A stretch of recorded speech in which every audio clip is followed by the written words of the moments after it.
Hello! Welcome to my mini vlog. For today's video, nakaalis na nga yung mga anak ko mga mare. Kami na nga ni Ella ang naiiwan dito sa bahay. Hinahayaan ko nga lang siya mga mare at naisipan ko naman tong tanggalin na nga tong Christmas tree ko. Hinintay ko nga lang talaga matapos tong January saka ko nga siya tatanggalin Sobrang goods na goods pa nga tong mga mare magagamit pa natin to next year o diba hindi na tayo bili ng bili. Alam niyo ba mga mare, magti 3 years na sa akin tong Christmas tree ko. O diba, sobrang tagal na.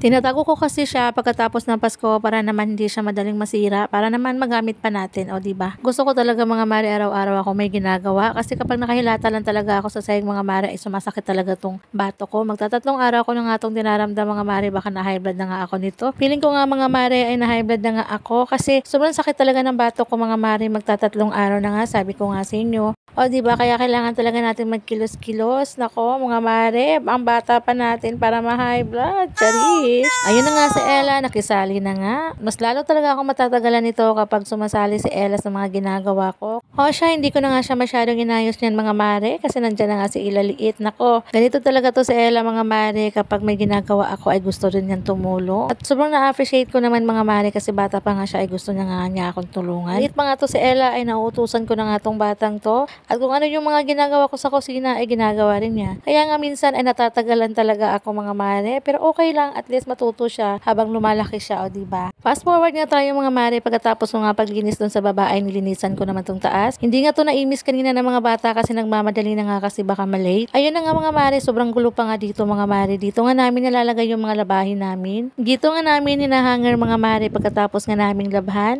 Yung sampayan kasi namin sa labas mga mare ay malapit nga sa lutuan ng kapitbahay namin. O siya, pati nga sapatos ay nilagay ko na nga dito sa loob para hindi mahusukan. Medyo mangulo pa nga tong taas namin mga mare kasi hindi pa nga namin mapapaayos. Gawa ng hindi sa amin tong lupa. Aywan ko ba mga mare, napaka-advance talaga mag-isip tong utak ko. Kaya nga hanggang ngayon ay hindi ko pa mapapaayos tong bahay. Baka kasi mga mare, pag matapos kong ma-renovate ang bahay ay baka kukunin na may-ari. Ganun talaga palagi yung iniisip ko kaya hindi ko to napapa-renovate tong bahay. Hindi rin naman kasi biro magpa-renovate ng bahay mga mare, malaki rin naman ang gagastusin. Kaya nga mga mare ay tiis-tiis nga muna habang wala pa kami nakikitang lupa na pagtirikan ng bahay namin, o diba? Kaya konting ipon pa para sa future house hanggang sa mabuog. At yan na nga mga mare, tinuloy-tuloy ko na nga yung sipag ko ngayong araw na to. Dinamay ko na nga ang labas mga mare kasi sobrang dumi nga talaga mga mare. Saka nga lang ako nakakalinis ng maayos mga mare kapag nakakaalis na nga yung mga bata sa school. O siya, tignan nyo nga to si Ella mga mare, sobrang likot nga dito sa labas. Nagtatatakbo nga ang batang to, natatakot pa naman ako mga mare kasi naglalaglagan ang bunga ng